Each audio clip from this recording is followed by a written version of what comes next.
ती इथे ठेवली. कसं वाटतं सगळ्यांना? आत्ता सगळे उमेदवार आहात. 16 तारखेला परत जिंकून नगरसेवक बनून यायचं आहे. मला वाटतं एक छान समीकरण आपलं जुळलेलं आहे.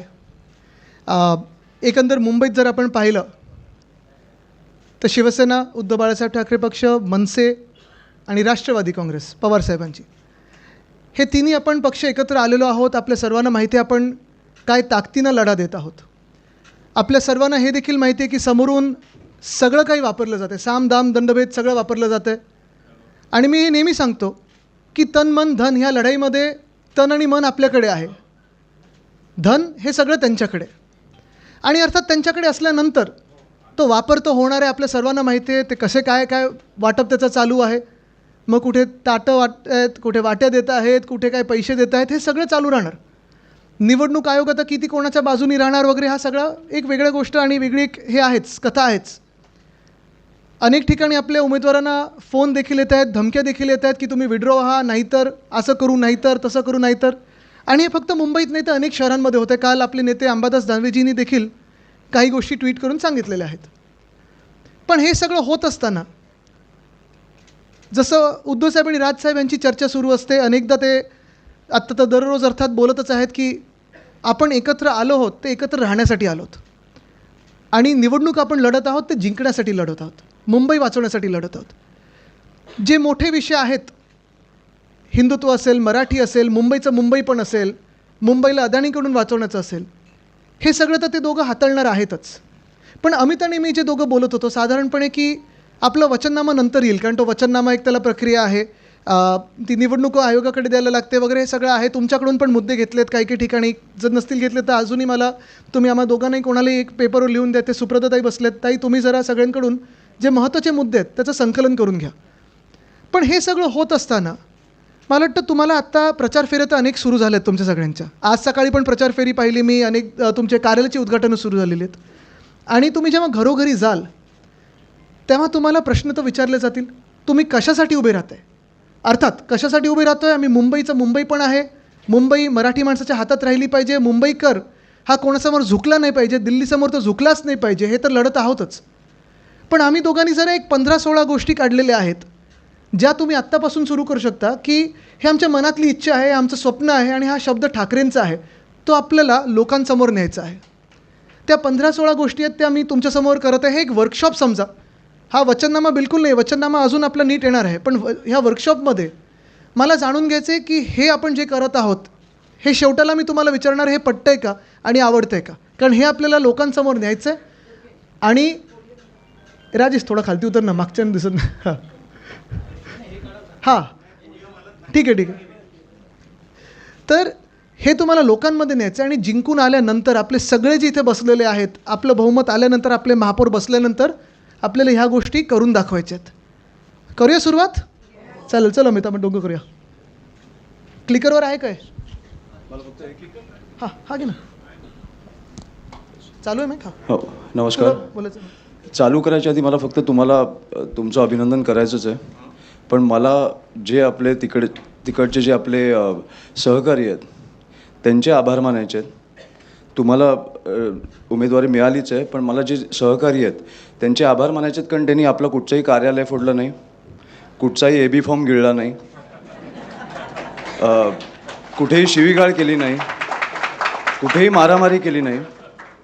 सगळ्यांनी समजून घेतलं आपल्याला. आणि मला वाटतं की ही निष्ठा असते आणि हाच फरक आहे आपल्यात आणि त्यांच्यात.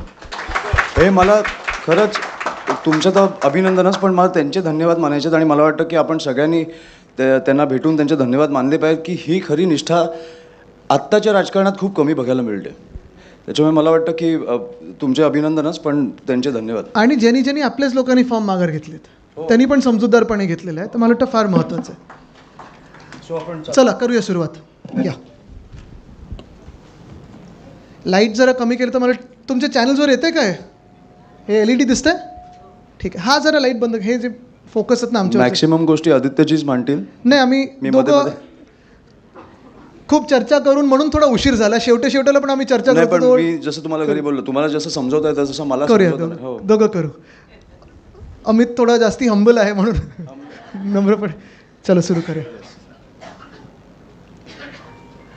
पहिली गोष्ट म्हणजे मुंबईकरांची जमीन ही मुंबईकरांसाठीच. इथे ज्या ज्या लोकांनी महानगरपालिकेत आधी नगरसेवक म्हणून काम केलेलं आहे, वेगळ्या वेगळ्या समित्यांवर काम केलेलं आहे, आपल्या सर्वांना माहिती आहे की मुंबईमध्ये BMCच्या प्रॉपर्टीज ह्या संपूर्ण मुंबईमध्ये आहेत. एस्टेटच्या प्रॉपर्टीज आहेत, काही आपल्या एचीच्या प्रॉपर्टीज आहेत, काही अशा पडीक प्रॉपर्टीज आहेत, काही काही ठिकाणी अतिक्रमणं पण झालेली आहेत. आणि गेल्या 2-2.5 वर्षामध्ये आपण पाहिलं असेल अनेक ठिकाणी चर्चा सुरू झाली की आता आम्ही हे ऑक्शनिंगला काढू, ह्या प्रॉपर्टीज आता आम्ही ह्याच्यावर बिडिंग सुरू करू.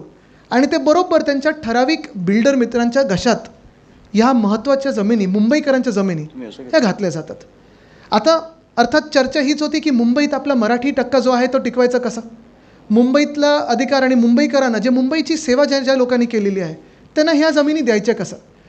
अमित, तू जे सांगत होता काल मला गृहनिर्माण प्राधिकरण, बेसिकली पुढच्या 5 वर्षात आपल्याला जे मुंबईमधनं हकललं जातं आहे तसं आपण सगळं बंद करून मला वाटतं पुढच्या 5 वर्षात 1,00,000 घरं हे मला वाटतं परवडणाऱ्या किमतीत आपण मराठी लोकांना देणार आहोत.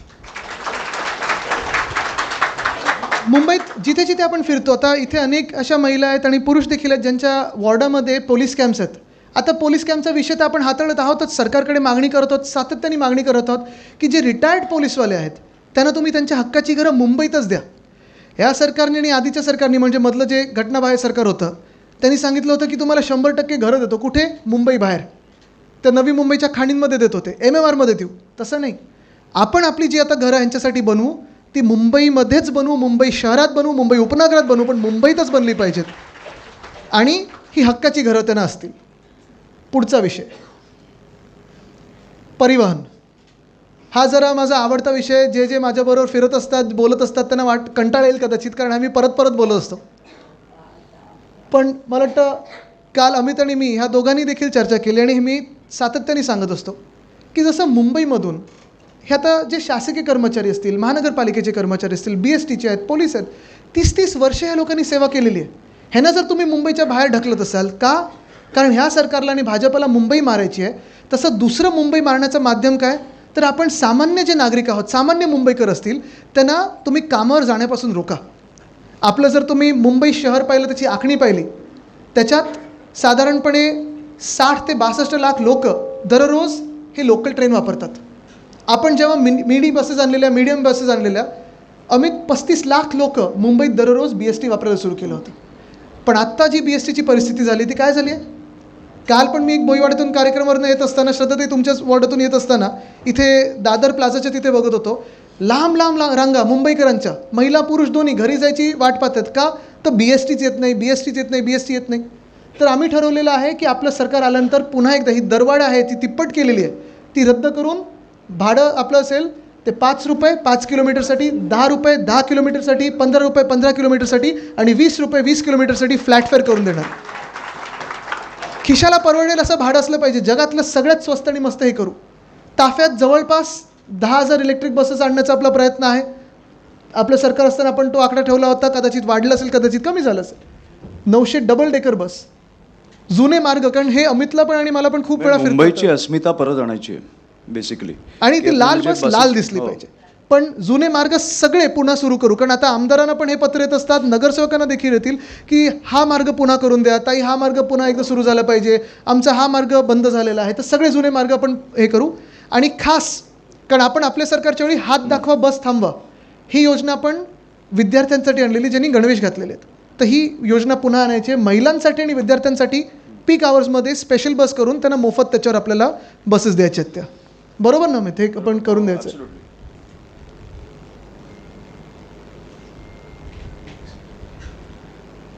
सार्वजनिक आरोग्य. मुंबई महानगरपालिका कदाचित एकमेव आहे जी स्वतःची 4 वैद्यकीय महाविद्यालय अजूनही चालवतं. आणि हे एकमेव नुसतं महाराष्ट्रात नाही तर देशात किंवा जगभरात असेल की मेडिकल कॉलेज स्वतःचे 4 असणारी ही एकमेव महानगरपालिका आहे, ज्याची आपण आखणी पाहिलेली आहे. पण आता तिथे थांबायचं नाही आहे. जे अमित आणि मी बोलत होतो, कारण अनेक तरुण विद्यार्थ्यांना मुंबईत सेवा करण्याची किंवा मुंबईत इंटर्नशिप करण्याची, मुंबईत पेशंटची सेवा करण्याची संधी पाहिजे असते. तर काल आम्ही ठरवलं होतं, काल आम्ही जरा अभ्यास केला म्हणजे पुढच्या मागच्या आठवड्यात, आणि 5 नवीन वैद्यकीय महाविद्यालय आपण मुंबईत आणायचे आहेत. शताब्दी आहे, गोवंडीचं शताब्दी कांदिवली आहे, MT अगरवाल आहे, भगवती आहे, राजवाडी आहे. ही 5 जे हॉस्पिटल आहेत, आत्ता गेल्या 2-2.5 वर्षात आम्ही पाहतोय सतत चर्चा सुरू आहे की ह्याला प्रायव्हेटाईज करणार. पण ही आपली आहेत, ह्या मुंबईकरांची आहेत, परवडणारी हॉस्पिटल असायला पाहिजेत. आणि जी आपली आहे, मुंबईकरांची आहेत, मुंबई महानगरपालिकेची, ती प्रायव्हेट हातात जायलाच कशाला पाहिजे. जगातले सर्वात चांगले सर्वोत्तम डॉक्टर्स हे आपल्या हॉस्पिटलमध्ये जोडलेले आहेत. मग आपली जी सेवा असते जवळपास सगळं मोफत आहे. ते हे 5 नवीन आपण मेडिकल कॉलेजेस सुरू करायचे आहेत. त्याचसोबत आपले स्वतःचे ॲम्ब्युलन्स सुरू करायचे. कारण आता 108 सेवा, मला माहीत नाही मुंबईत तुम्हाला दिसते का कुठे, मला तरी दिसली नाही एकसुद्धा, बंद पडल्यासारखीच आहे, बरोबर ना. तर आपल्याला आपली मुंबई महानगरपालिकेची ॲम्ब्युलन्स सेवा सुरू करायची. हेल्थ टू हे 24 तास सिनियर सिटीझनसाठी हेल्थ टू होम ही सेवा सुरू करायची. आणि अमित, तुला जे सांगायचं होतं ते नाही, हा विषय माझ्या खूप जवळचा आहे, कारण मी स्वानुभवातनं सांगतो आहे. महानगरपालिकेमार्फत आपण एक कॅन्सरचं रुग्णालय एक चालू केलं पाहिजे.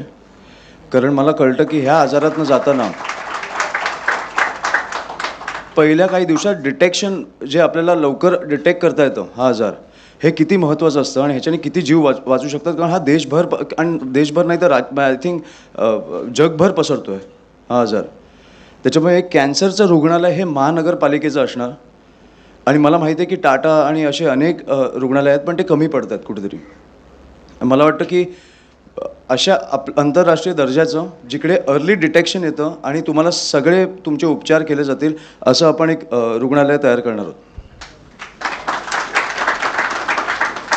पुढचा विषय आहे शिक्षणाचा. हा देखील ज्यांनी शिक्षण समितीवर काम केलं त्यांना मी किती हैराण केलं हे माहिती आहे.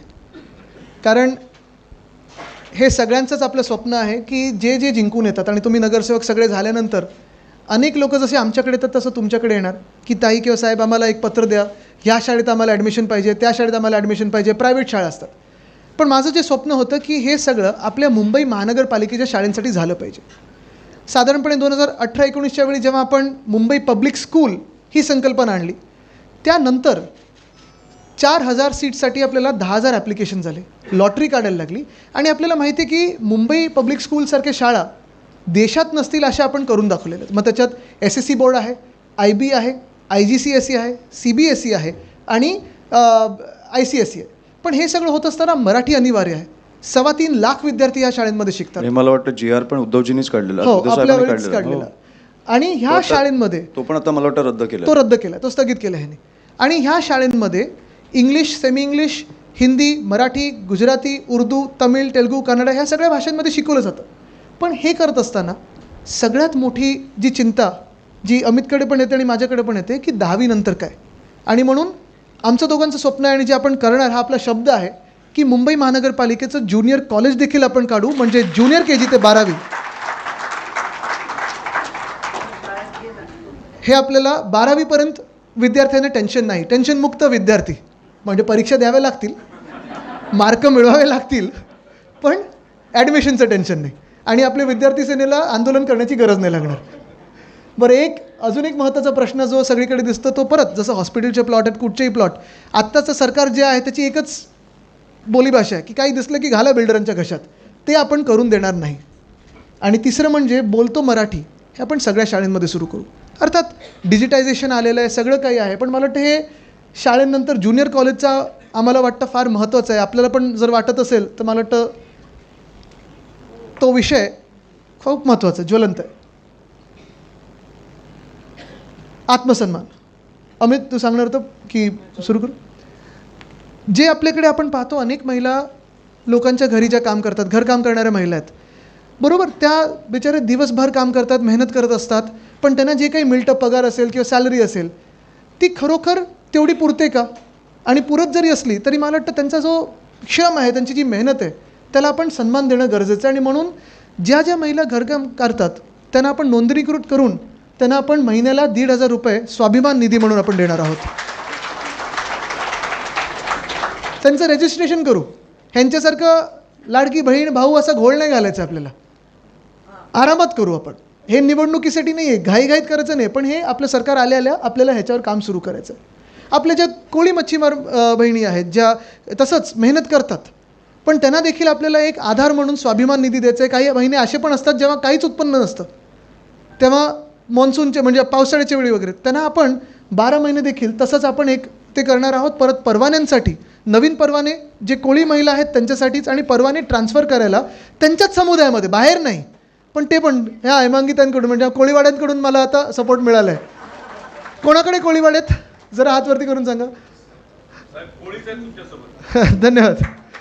पण तुम्ही राहिलं पाहिजे, कारण जर मतं नाही मिळाली तर कोळीवाड्यांना आपल्याला आठवत असेल मिंदे सरकारला कशात टाकायचं होतं, क्लस्टर पॉलिसी. हां, आणि तिथे बिल्डरांना ते 8 की 9चा FSI देणार आहेत. तसं न होता कोळीवाड्यांमध्ये कोळी बांधवांना काय पाहिजे, कोळी भगिनीनं काय पाहिजे तेच झालं पाहिजे, बिल्डरांना पाहिजे ते नाही झालं पाहिजे. अर्थात पुढे जे कष्टकरी मुंबईकर, आपल्याला आठवत असेल शिवभोजन थाळी आपण महाराष्ट्रभर सुरू केली होती. तेव्हा कोविडच्या काळात आपण 5 रुपयावर आणली, काही काही ठिकाणी मोफत पण केली. तसंच मासाहेब किचनमधून आपण मुंबईत 10 रुपयात नाश्ता आणि दुपारचं जेवण आपण सगळ्या कष्टकरी मुंबईकरांना दिलं. अमित, सो बेसिकली हा पण माझ्या जवळचा मुद्दा आहे, कारण माझ्या घरी मुलगा आहे. पाळणा घर, आपण सगळे काम करतो. मला वाटतं महिला पुरुष आज सगळे काम करायला लागलेत. स्त्रिया कुठेतरी घर पण चालवतात आणि काम पण करतात. कुठेतरी मुलांना एक दिवस म्हणजे कामाला गेल्यावर कुठेतरी ठेवायला जागा नसते. म्हणजे तिकडे आपलं पाळणा घर येतं, जे आपण पाळणा घर सगळीकडे सगळ्या विधानसभेत चालू करणार आहोत, की तुम्ही त्या मुलाला तिकडे ठेवू शकता. आणि फक्त ठेवू नाही शकत, तर तिकडे त्यांची काळजी तुम्ही तुमच्या आईवडिलांकडे ठेवली तशी घेतली जाणार. त्याच्या न्यूट्रिशनची काळजी घेतली जाणार, तो काय खातो ह्याच्यापासून बघितलं जाणार, खेळणी वगैरे असणारच. पण तिकडे तुम्हाला स्त्रियाला कामाला जाताना कुठचाही स्ट्रेस घेऊन जायला लागणार नाही. त्याच्यामुळे तुमचा सगळा स्ट्रेस तो निघून जाणार आहे. असे पाळणाघर आपण चालू करणार आहोत. आणि दुसरं म्हणजे सॉरी, एकच ह्याच्यात महत्त्वाचा मुद्दा म्हणजे जे आम्ही परत सकाळी पण याच्यावर बोलत होतो, कारण पाळणाघर हा विषय जो आहे तो खूप लोकांना आपल्याला वाटतं, अरे तिथे खरोखर काळजी घेतली जाईल का, एक्झॅक्टली तिथे काळजी घेणारे कोण असतील वगैरे. तर अमितच्या मनात जे आहे ते एवढं त्यांनी प्रॉपर प्लॅनिंग केलं आहे की खरोखर जसं शाळेंमध्ये किंवा जागतिक कुठच्या संस्थेने काम करावं असं ते प्लॅनिंग करून आपण ठराविक जागी वॉर्डमध्ये, जागतिक नाही, तुम्ही तुमच्या आईवडिलांकडे आईवडिलांनी, बरोबर, तुमचं दुसरं घर असणार आहे ते, तर ती काळजी घेणार आहे. तर किती लोक पाळणाघरावर विश्वास ठेवू शकतील हा माझा त्याला प्रश्न होता. पण हे आम्ही खूप ब्रेनस्टॉर्मिंग करून हे मुद्दे ह्याच्यात आणलेले आहेत. आणि दुसरं म्हणजे शौचालय. म्हणजे शौचालयांची परिस्थिती तुम्ही बघितली असेल. म्हणजे मला कळत नाही की आजपर्यंत हे का नाही होऊ शकलं, पण प्रत्येक 2 किलोमीटरला महिला पुरुषांसाठी आंतरराष्ट्रीय दर्जाचं शौचालय आपण चालू करणार आहोत. आणि महिलांसाठी तिकडे फ्री सॅनिटरी पॅडची पण एक वेंडिंग मशीन असणार आहे. म्हणजे तुम्हाला कुठचीच काळजी घ्यायची नाही आहे. आणि मला वाटतं की कुठेतरी पुरुष पण आता शौचालयात गेल्यावर विचार करतात की करू की नको. महिलांचे काय हाल होत असतील हे मला विचार पण नाही करू शकत. त्याच्यामुळे आपण आंतरराष्ट्रीय दर्जाचे आपण करणार आहोत. मला वाटतं पण ते एक शौचालय बनवून मला वाटतं दाखवलं पाहिजे लोकांना की कसं होऊ शकतं. आणि ह्याच्यात पण ज्या जिथे वस्ते आहेत आपल्या मोठ्या, जसं आम्ही धारावीत एक केलेलं सुविधा केंद्र, तुम्हाला आठवत असेल, त्याच्यात आपण नुसतं शौचालय नाही तर परत कपडे धुण्याची देखील लॉन्ड्री. कारण स्थानिक महिला कामावर पण जातात. जसं अमितने सांगितलं, पाळणाघरची गरज एवढ्यासाठीच आहे, कारण ह्या काम करणाऱ्या महिला असतील किंवा पुरुष असतील, कधी कधी घरात दोघंही काम करायला जातात, मग पुरुषांना कुठे सोडायचं. तसंच आता आपण महासाहेब किचन ज्या करतोय, 10 रुपयात आपल्याला चांगला नाश्ता आणि दर्जेदार जेवण मिळणार आहे. पण लॉन्ड्री हा पण एक मोठा विषय असतो. कपडे धुवायचे कधी, कपडे कसे धुवायचे, किंवा वेळ तरी मिळतो का, त्या महिला थकून जातात. आणि ही सत्य परिस्थिती, किती आपण जेंडर इक्वालिटी वगैरे बोललो तरी हे काम जास्तीत जास्त घरांमध्ये महिलांवरच येतं. म्हणून ज्या ठिकाणी आपल्याला आपण ह्या टॉयलेट्स बांधू, जिथे आपल्याला जागा असेल थोडी जास्ती, तिथे लॉन्ड्रोमॅट पण करू, म्हणजे लॉन्ड्री पण करू, जेणेकरून एकदम कमी किमतीत 1 रुपये किंवा 2 रुपयात आपण खऱ्या अर्थाने त्या महिलांचं सगळं जे काही ओझं आहे ते पूर्ण कमी करू शकू. पुढे जाऊया. प्रत्येकाला सुरक्षित पार्किंग. अमित, पार्किंग आमचं हेच चाललं होतं. खूप गंभीर विषय, म्हणजे किती गमतीदार विषय असेल तरी गंभीर विषय आहेच. आता जसं माझ्या मतदारसंघात GK मार्गचं आम्ही ते रुंदीकरणचं तिथे आलं आहे, पार्किंग होतं सगळीकडे, सगळे रस्ते तुम्ही पाहाल तर पार्किंग आपल्याला रस्त्यावरच करायला लागतं. आणि ही परिस्थिती काय आहे तर 2 गोष्टी झाल्यात. एक, जिथे जिथे BMCचं पार्किंग आहे आत्ता, तिथे मागच्या 2 वर्षामध्ये कॉन्ट्रॅक्टर लावलेत आणि भाडी सुरू केलेत, बरोबर आहे. तर पहिला आपण इथं ठराव केला पाहिजे की ते सगळे पार्किंग पुन्हा एकदा फ्री ऑफ कॉस्ट करू, मोफत करू. आणि दुसरं, DCR प्रमाणे 4 फ्लॅटना 1 पार्किंग आहे. तर आपण पुन्हा DCR बदलून राज्य सरकारकडे हाच प्रस्ताव पाठवायचा की ज्या कुठच्याही नव्या इमारती होतील एकाला 1 पार्किंग असायलाच पाहिजे. जाऊया पुढे. स्वयंरोजगार हे अर्थात महत्त्वाचा विषय आहे, कारण रोजगार आपल्याला माहिती आहे गेल्या 10 वर्षात 12 वर्षात अच्छे दिन येणार करून तरुण थकून गेलेत. पण मुंबई एक अशी नगरी आहे, स्वप्न नगरी आहे, मायानगरी तर बोलतातच लोक, पण मुंबईमध्ये देशभरातून असेल, राज्यभरातून असेल, जी लोक जिथे स्वतः काही तिथे नोकऱ्या नसतील ते मुंबईत येतात. का? तर मला एक नोकरी पाहिजे, मुंबईत मी मोठा होऊ शकतो, मुंबईत मी मोठी होऊ शकते, मुंबईत माझं स्वप्न पूर्ण होऊ शकतं. हे जे स्वप्न बघून येणारी लोकं आहेत त्यांना आपण आपल्या मागच्या काळात स्माईल नावाची एक इन्स्टिट्यूट सुरू केली होती, स्टार्टअप सेल सुरू केलं होतं. तेच स्टार्टअप सेल आता पुढे नेऊन आपल्याला जे तरुण तरुणी आहेत त्यांना जे कोणी म्हणजे त्याच्यात अर्थात फिल्टर्स लावून आपल्याला आयडिया काय आहेत स्टार्टअप वगैरे, पण जवळपास 25,000 ते 1 लाख रुपयांचं स्वयंरोजगार सहाय्यता निधी आपण त्यांना देऊ शकू अशी आपण त्याच्यात एक प्रोव्हिजन करत आहोत. आणि दुसरा विषय म्हणजे आत्ता घरी तुमच्या काही असतं, पार्टी वगैरे असते किंवा घरी कोण जेवायला येतं, स्विगी, झोमॅटो, ब्लिंकिट किती लोक करतात? आपण तर करतोच.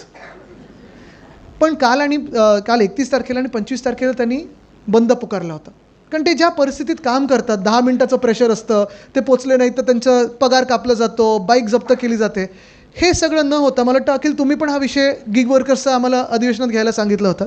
आपण गिग वर्कर्स असतील किंवा आपले जे डबेवाले आहेत त्यांना बाईक्स घेण्यासाठी आपण बिनव्याजी कर्ज 25,000 त्या गिग वर्कर्स आणि डबेवाल्यांसाठी करणार आहोत. पुढे जाऊया. मुंबई कर, त्याच्यात सगळ्या शहरांमध्ये कर कर कर कर हा महत्त्वाचाच आहे आणि कर भरायलाच लावतं आहे दिल्ली सरकार आपल्याला. अजून GSTचं अमित देणं बाकी आहे. आमच्यावेळी तर 26,000 कोटी रुपये दिल्ली सरकार आपल्याला परत म्हणजे केंद्र सरकार देणं बाकी होतं GSTचं. म्हणजे सगळ्या बाजूनी जी आपली मुंबई लुटली जाते, कुठेतरी मुंबईकरांना मोकळा श्वास करांमध्ये पण मिळाला पाहिजे.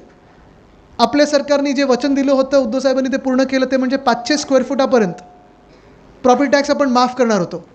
पण मला वाटतं आज आपण ठराव केला पाहिजे इथे की जेव्हा आपलं सरकार बनेल तेव्हा 700 स्क्वेअर फुटापर्यंत जी घरं आहेत त्याचा मालमत्ता कर रद्द करून टाकायचा आहे. आणि अर्थात दुसरं म्हणजे तुम्हाला माहिती आहे अदानी कर लावणार आहेत, कचरा कर. ते भाजपचं स्वप्नच आहे की मुंबईकरांवर अजून एक कर लावायचा. तुम्हाला आठवत असेल जेव्हा आपण कोस्टल रोड केला, कोस्टल रोड अजूनही ते आपलं स्वप्न आणि आपली स्वप्नपूर्ती, टोल लावलेला नाही आहे, मुंबईकरांवर छुपा कर लावला नव्हता, हिडन टॅक्स कुठचाही नव्हता. तसंच हा अदानी कर देखील जो कचरा कर लावणार आहेत, वेस्ट युजर फी लावणार आहेत, ती देखील आपल्याला लावू द्यायची नाही आहे. अजूनपर्यंत कधीही आपल्या शहरात लागली नव्हती, पहिल्यांदा भाजप लावू इच्छिते. पुढे जाऊ. फुटपाथबद्दल अमित तुला आवर्जून सांगायचं होतं. पेडेस्ट्रीन नाही पण तू सांग. ठीक आहे सर. आम्ही दोघं परत जगात कुठेही आपण गेलो तर पहिलं आपण काय करतो तर रस्त्यांवर म्हणजे फुटपाथवर चालायला पाहतो. आपण आपल्या काळात देखील पेडेस्ट्रीयन फर्स्ट ही पॉलिसी आणलेली. आत्ता खरं तर अमित आणि मी तिथून इथपर्यंत चालत यायला पाहिजे होतं, पण झालं आहे असं की सगळीकडे जी काही कामं, खोदकाम, सगळीकडे बिल्डरांची काम, कॉन्ट्रॅक्टरची कामं, सगळीकडे बॅरिकेड्स लागलेत, धूळ, पूर्ण साम्राज्य आपण पाहतो तर खड्ड्यांचं आणि धुळीचं साम्राज्य झालेलं आहे. कुठेही तुम्ही मला सांगा तुमचा वॉर्ड आत्ता तुम्ही सगळ्या प्रभात फेऱ्या सुरू कराल, प्रचार फेऱ्या सुरू कराल, एक तरी तुम्ही फुटपाथवरनं जाऊ शकता का? जाऊ शकता? कुठेही नाही. गेल्या 2 वर्षामध्ये जे कुठचे फुटपाथ होते चांगले झाले होते ते देखील यांनी खोदून ठेवले, तुकडून ठेवलेले आहेत.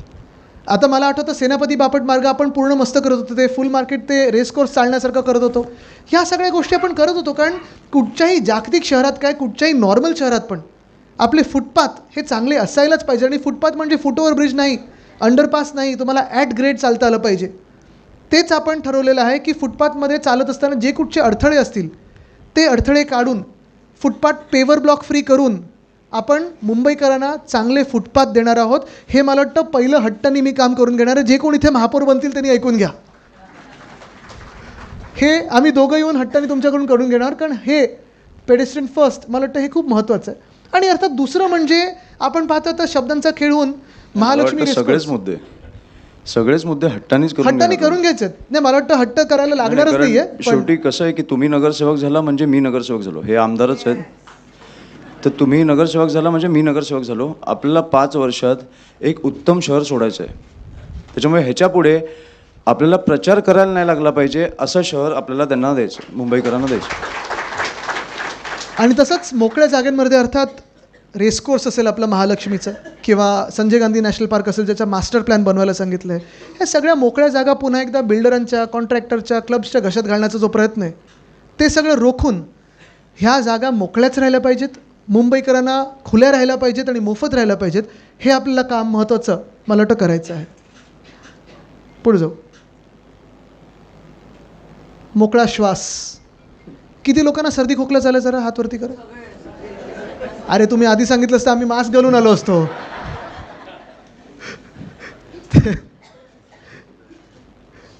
काय करायचं आता? बरं, हा सर्दी खोकला कशामुळे झालाय? जे काय करायचं आपणच करायचं आता.